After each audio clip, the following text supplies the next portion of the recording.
Hello, അങ്ങനെ 2026 വിഷു ഇങ്ങ് എത്തിപ്പോയി. So വിഷുവിന് വേണ്ടിയിട്ട് ഞങ്ങൾ എന്തൊക്കെയാണ് പ്രിപ്പറേഷൻ ചെയ്തതെന്ന് നോക്കാം. ഞങ്ങൾ ആദ്യം തന്നെ വിഷുവിൻ്റെ തലേന്ന് രാവിലെ തന്നെ ഭാജി മാർക്കറ്റിൽ പോയായിരുന്നു. കാരണം ഫ്രഷായിട്ടും അതുപോലെ തന്നെ വളരെ ബഡ്ജറ്റ് ഫ്രണ്ട്ലി ആയിട്ടും സാധനങ്ങളൊക്കെ വാങ്ങാൻ. ചാമ്പയ്ക്കൊക്കെ ഉണ്ടായിരുന്നു, ഞാനൊരു ഇച്ചിരിയൊക്കെ വാങ്ങി കേട്ടോ. ചിലതൊക്കെ കേടായിരുന്നു, ചിലതൊക്കെ നല്ല ടേസ്റ്റ് ഉണ്ടായിരുന്നു കേട്ടോ.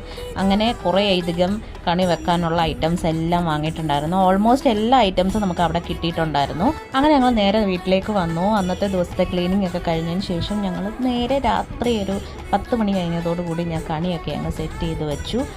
ഇപ്രാവശ്യം എല്ലാം ഉണ്ടായിരുന്നു, ചക്ക, വെള്ളരി എല്ലാം നമുക്ക് കണി വെക്കേണ്ട മെയിൻ ഐറ്റംസ് എല്ലാം നമ്മുടെ തന്നെ ഉണ്ടായിരുന്നു. അങ്ങനെ ക്ഷീണിച്ച് ഞാൻ പോയി കിടന്നുറങ്ങി. രാവിലെ എഴുന്നേറ്റ് ഞാൻ തന്നെ വിളക്കൊക്കെ കത്തിച്ചതിന് ശേഷം അനീഷിനെ വിളിച്ച് കണിയൊക്കെ കാണിച്ചു കേട്ടോ. അതിൻ്റെ ഒന്നും വീഡിയോ എടുക്കാൻ പറ്റിയില്ല.